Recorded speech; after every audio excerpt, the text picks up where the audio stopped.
구원에 대해서 이제 다시 한번 복습을 하는데요. 오늘 본문 70인 제자 파송은 사복음서 중에서 누가복음에만 기록된 사건입니다.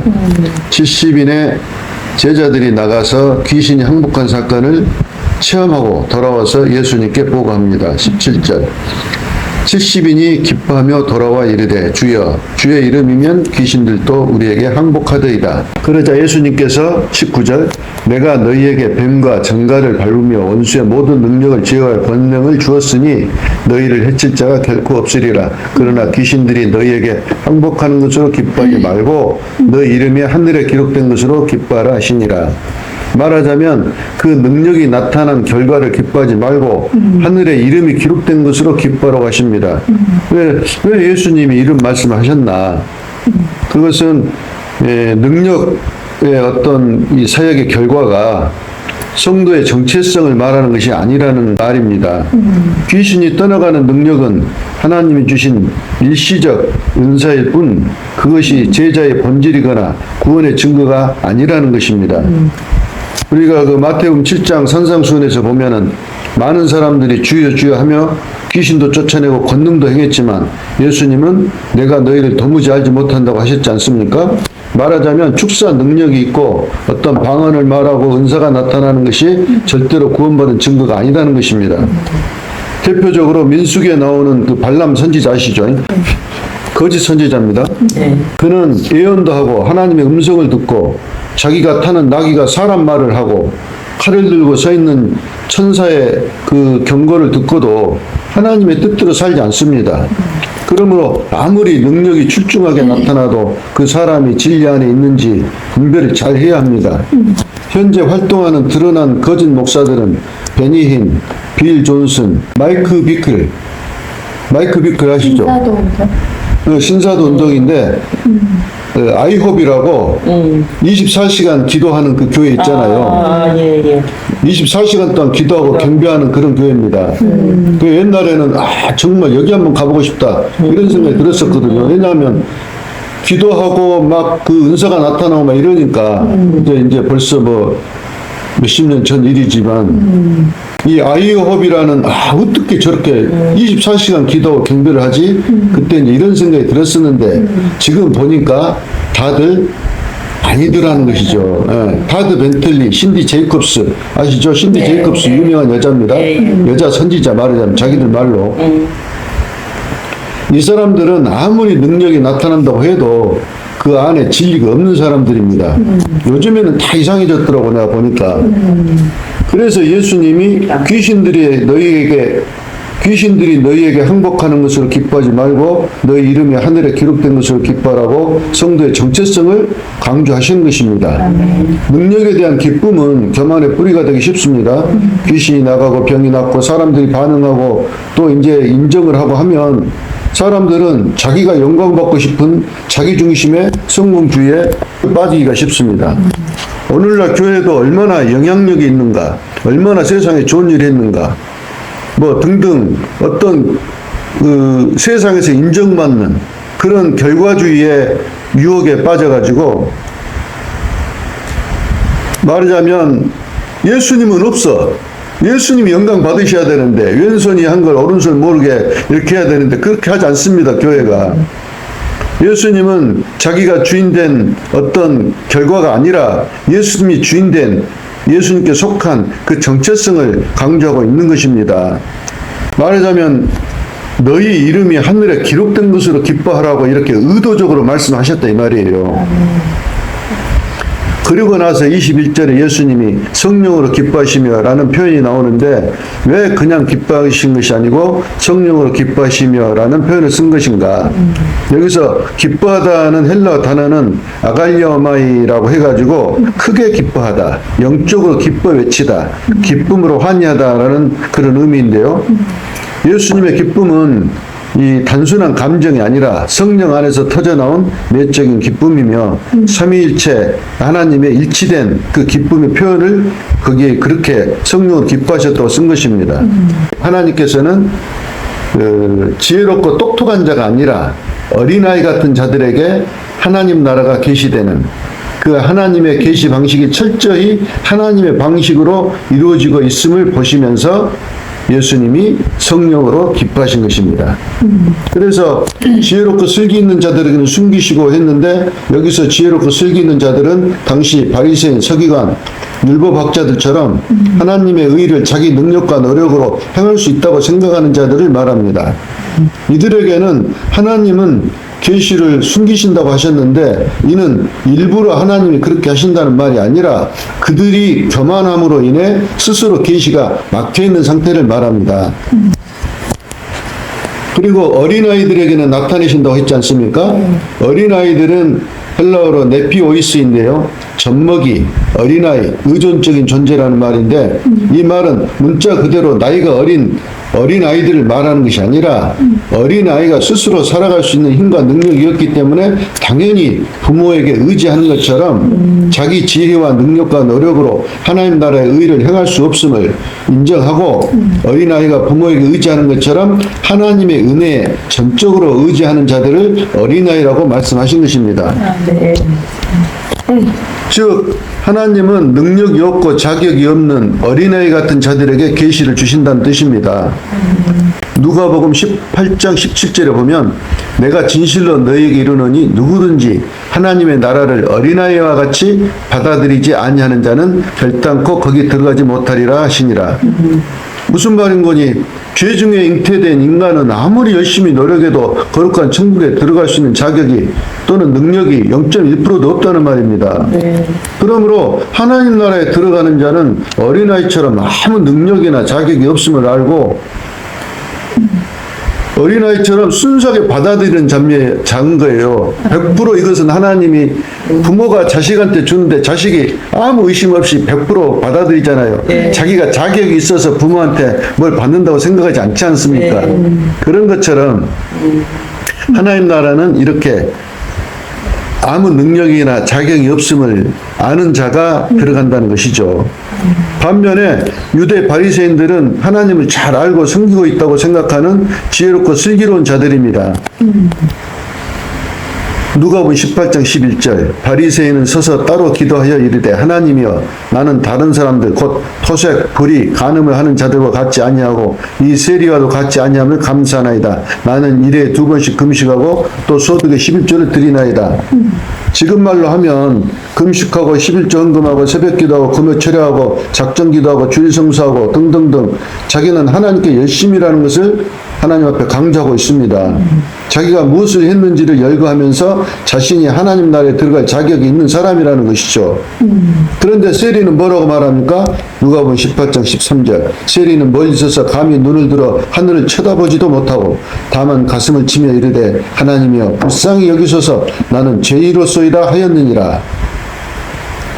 당시 세리는 동족에게 세금을 거두고 로마 정부에 바치는 자로서 부당하게 돈을 갈취하는 경우도 많았습니다. 유대 사회에서 가장 천대받고 멸시받는 직업이었습니다. 그들은 민족의 반역자이자 죄인의 대명사로 여겨졌습니다.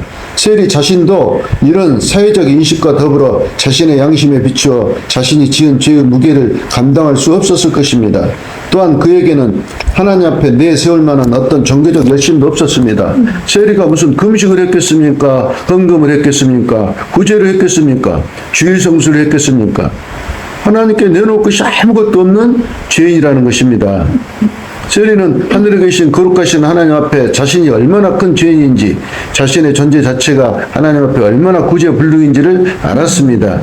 그래서 그는 고개를 들 수 없었고 오직 하나님의 은혜만을 구하는 극심한 슬픔과 회개의 표현으로 자신의 가슴을 치며 나는 죄인이니까 불쌍히 여겨주십시오 라는 말만 한 것입니다. 그런데 예수님이 뭐라고 하셨습니까? 누가복음 18장 14절, 내가 너희에게 이르노니 이에 저 바리새인이 아니고 이 사람이 의롭다 하심을 받고 그의 집으로 내려갔느니라. 아니 어떻게 이럴 수가 있습니까? 바리새인은 열심히 못해서부터 하나님을 섬기고 안식일 성수를 하고 일주일에 한 번도 아니고 2번씩 금식을 하고 절기마다 하나님께 빠지지 않고 감사제를 올리고 세리처럼 토색도 하지 않았는데, 하나님 앞에 금식도 안 하고 안식일도 안 지키고 동족에게 세금을 강요하고 갈취하여 로마 정부에, 일본 정부에 갖다 바친 쓰레기, 매국노, 빨갱이인데 나는 죄인이라는 그 한마디에 의롭다고 한다는 것은 말이 되지 않지 않습니까? 그렇지 않습니까?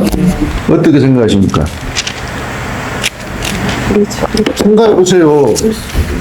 이 사람은 아니 일제시대 아니 일제 강점기 때 아니 동족이 세금을 걷다가 일본한테 바치는 빨갱이 아니 매국노였다니까요. 그런데 하나님 앞에 나와서 가슴을 치면서 나는 죄입니다 하니까 네가 의롭다 이렇게 해버렸어요. 하나님께서 열심히 교회 다니는 사람들은 의롭다고 안 하고 그러면 이게 좀 이상하잖아요.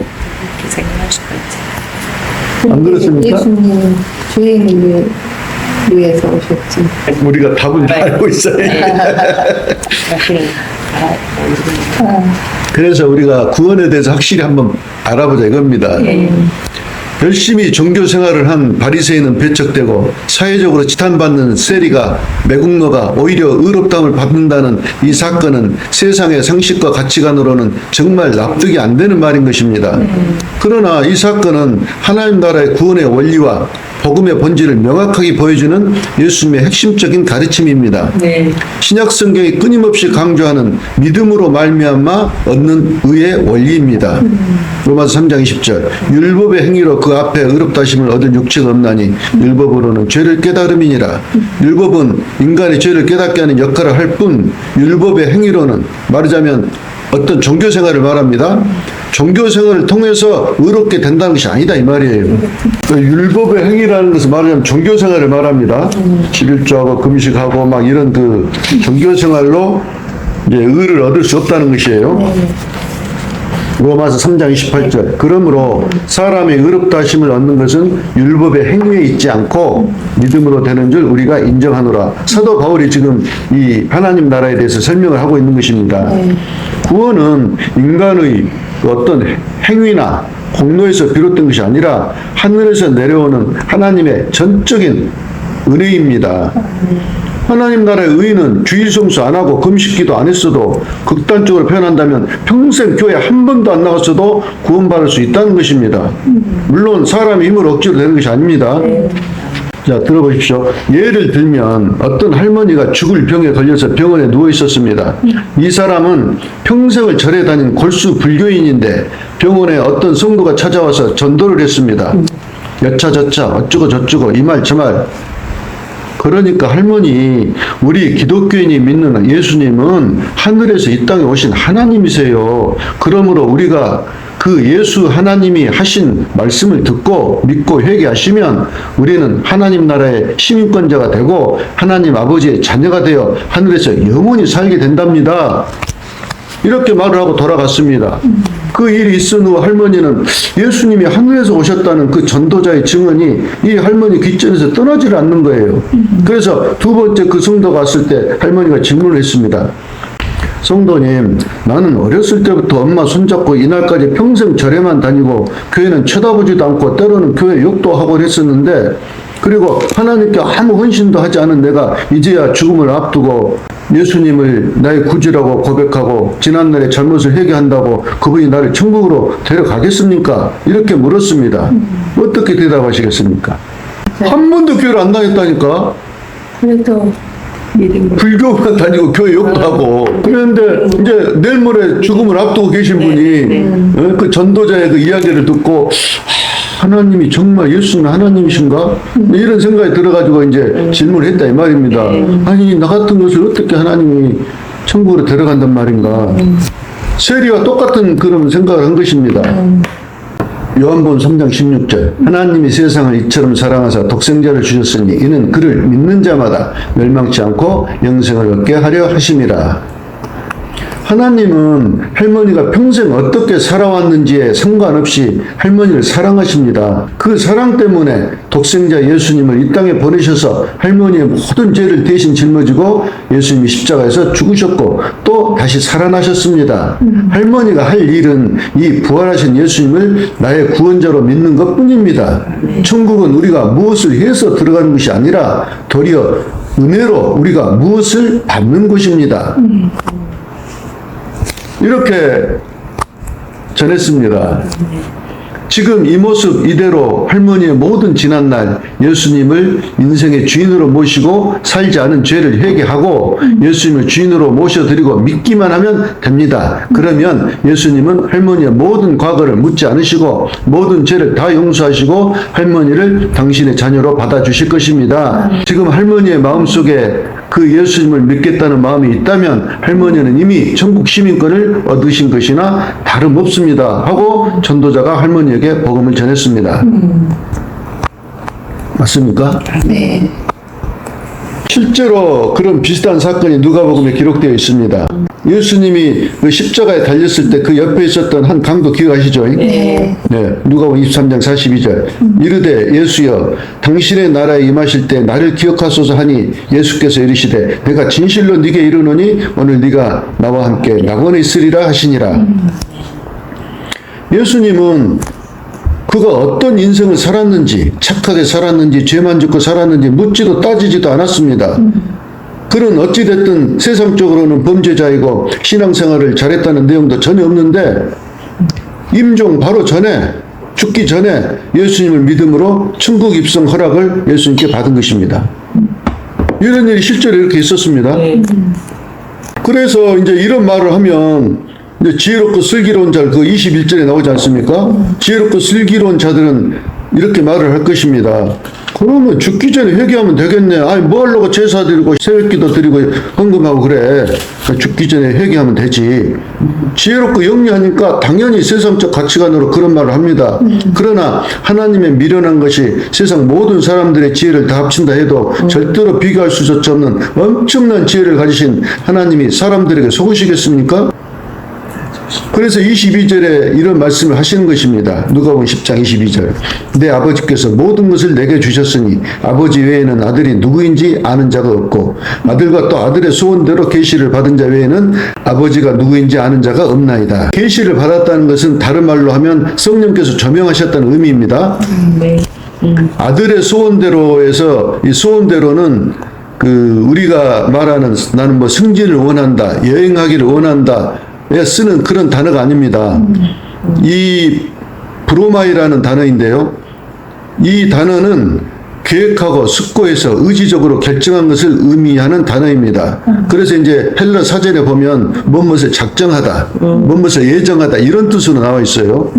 그러므로 아들의 소원대로란 말의 의미는 예수님이 랜덤으로 아무나 선택해서 계시한다는 것이 아니라 예수님이 만세 전에 다 계획하고 숙고해서 주권적으로 정하신 자에게 하나님 아버지를 계시하신다. 성령의 조명을 허락하신다는 그런 말입니다. 즉 구원과 계시는 전적으로 아들의 주권적 결정과 은혜 안에서만 주어진다는 말입니다. 그래서 요한복음 14장 6절 예수께서 이르시되 나로 말미암지 않고는 아버지께로 올 자가 없느니라. 이는 구원이 인간의 자격이나 노력을 통해서 비롯된 것이 아님을 말하며 오직 아들의 뜻에 따라 예수님의 뜻에 따라 계시된 자만이 아버지를 알고 구원에 이르게 됨을 증언하는 성경 구절입니다. 말하자면 구원을 받는 믿음은 하나님께서 역사하셔서 주시는 100% 선물이라는 것입니다. 에베소 2장 8절 너희는 그 은혜를 인하여 믿음으로 말미암아 구원을 받았으니 이것은 너희에게 난 것이 아니요 하나님의 선물이라 행위에서 난 것이 아니니 이는 누구든지 자랑하지 못하게 함이라. 그러므로 그 십자가의 강도나 병원의 할머니나 임종 전에 회개한 것은 스스로 깨달아서 회개한 것이 아니라 성령께서 역사하심으로 인해 하나님이 누구신지를 진실로 믿게 되고 예수 그리스도를 주인으로 믿게 되는 은혜가 임했기 때문에 회개가 나오게 된 것입니다. 그 말씀인지 아시겠죠? 네, 인간의 생각으로 죽을 때 되면 내가 회개하면 되지 안 된다니까요. 말도 안 되는 소리를 하고 있어요. 디도서 3장 5절 우리를 구원하시되 우리가 행한 바 의로운 행위로 말미암지 아니하고 오직 그의 긍휼하심을 따라 중생의 시승과 성령의 새롭게 하심으로 하셨나니.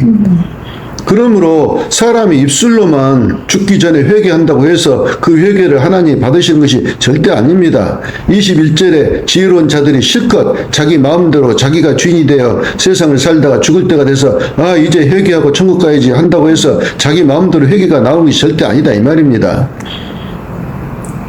마태복음 16장에서 베드로가 마태복음 16장 16절 주는 그리스도시요 살아계신 하나님의 아들이니다 라고 했을 때 예수님이 바요나 시몬아 네가 복이 있도다 이를 네게 알게 하신 이는 혈육이 아니요 하늘에 계신 내 아버지시니라. 이처럼 베드로가 예수님을 그리스도로 고백한 것은 베드로가 스스로 고백한 것 같지만 그 전에 하나님께서 계시해 주셔서 성령으로 역사하셔서 예수님이 그리스도이시며 성자 하나님이신 것을 알게 된 것이라고 말씀하시는 것입니다. 요한복음 16장 13절 진리의 성령이 오시면 너희를 모든 진리 가운데로 인도하시리니 그가 내 것을 가지고 너희에게 알리시리라. 보십시오. 성령님이 내주하시면 성도는 진리이신 예수님을 알게 되고 만나게 되고 예수님과 교제하게 됩니다. 성령님의 가장 주된 사역 중 하나는 예수님을 증거하고 그분의 영광을 드러내는 것입니다. 성령님께서는 우리가 성경을 읽을 때, 예배를 드릴 때, 혹은 삶 속에서 직장에 있을 때, 휴가 중에 여행을 하거나 등등 삶의 다양한 순간들을 통해 예수님이 우리의 유일한 구원자이시며 우리 인생의 주인된 목자이심을 증거하시고 또 우리가 죄인임을 깨닫게 하시고 그리스도의 십자가 대속의 은혜가 얼마나 놀라운 것인지를 깨닫게 하십니다. 근데 성령님의 역사예요. 그러니까 성령님께서 오시는 이유가 예수님이 누구신가를 깨닫게 하시는 데 목적이 있고요. 죄에 대하여 의에 대해 심판에 대하여 깨닫게 하시려고 성령님께서 오시는 것입니다. 아시겠죠? 네. 옛날에 우리가 신앙이 어릴 때는 아무리 우리가 예수님을 주인으로 모시고 섬긴다고 해도 결국은 나를 위해서 예수님을 믿는 것이 아닌가라고 생각을 했었습니다. 저 그랬었거든요.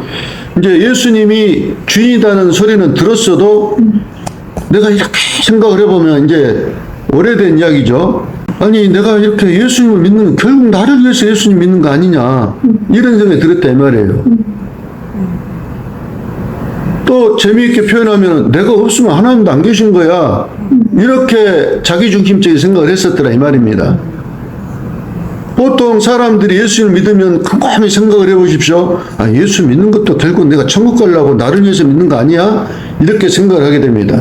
그것은 아직 예수님을 제대로 못 만난 거예요. 하나님이 누구신지를 모르는 것입니다.